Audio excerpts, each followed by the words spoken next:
నేను ఒప్పుకుంటాడో, ఎవడైతే యేసునామములో అయ్యా నేను పాపిని, నేను ఘోర పాపిని, నా పాపాలు లెక్కితే నా తల కంటే ఎంటికల కంటే మించిపోయి ఉన్నాయి, అయ్యా నా కొరకు అదిగో అగ్ని నిల్వ చేయబడింది చూసావా, దాని నుంచి నేను తప్పించుకోవాలని ఈరోజు నేను నా మనసులో తీర్మానం చేసుకున్నాను ప్రభువా. అలనాడు నోవాహు ప్రకటించాడు, ఒక్కడు కూడా తీర్మానం చేసుకోవాలా, ఇది మనకు కాదులే, ఇది జరగదులే, ఇది కాదులే అని నిర్లక్ష్యం చేశాడు. రానే వచ్చింది దేవుని ఉగ్రత.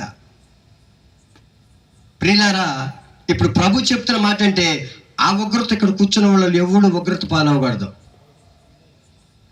ఆ ఉగ్రతలకు ఎవడు వెళ్ళకూడదు.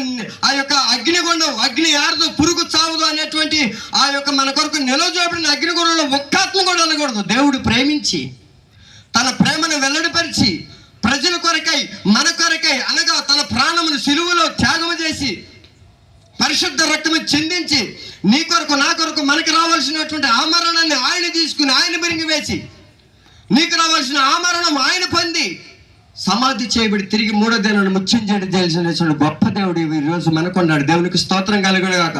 అలా నాడు 8 మందిని రక్షించడానికి ఆ ఓడ ఎలాగా అది భద్రపరిచి ఉందో, అల్లల చేత కొట్టబడి రాళ్ళ చేత కొట్టబడి మరి ఆ ఓడ అరారోతు కొండ మీద నిలబడి క్షేమంగా ఆ 8 మందిని ఏ విధంగా భూమి మీదకి మరలా దించిందో, ఈరోజు అగ్నిగుండం నుంచి మనం తప్పించబడటానికి యేసు ప్రభు రక్షణ మన కొరకు సిద్ధపరిచాడు.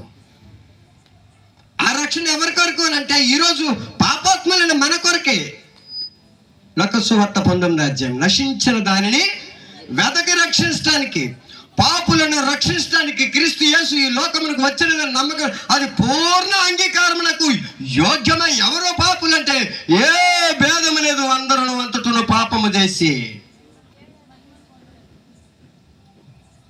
2 చేతులు వచ్చి మీకు జోడించి మనం చేసేది ఏంటి అని అంటే, సంఘంలో మీరు అన్నీ ఇచ్చుకోవచ్చు కాదంట్లా, ప్రభువుకి ఇవ్వచ్చు కాదంట్లా, ప్రభు పరిచర్య మీరు పాల్పొందు పొందొచ్చు కాదంట్లా, కానీ దేవుడు సంతోషపడేది ఏంటంటే మారు మనసు పొందితే దేవుడు సంతోషపడతాడు. దేవునికి స్తోత్రం కలుగును గాక. మారు మనసు పొందితే ప్రభు సంతోషపడతలే కాదు, నువ్వు కూడా రక్షించబడతావు, నీ ఆత్మను కూడా నువ్వు కూడా రక్షించుకుంటావు. దినాలు చూస్తే బహుభయంకరంగా ఉన్నాయి,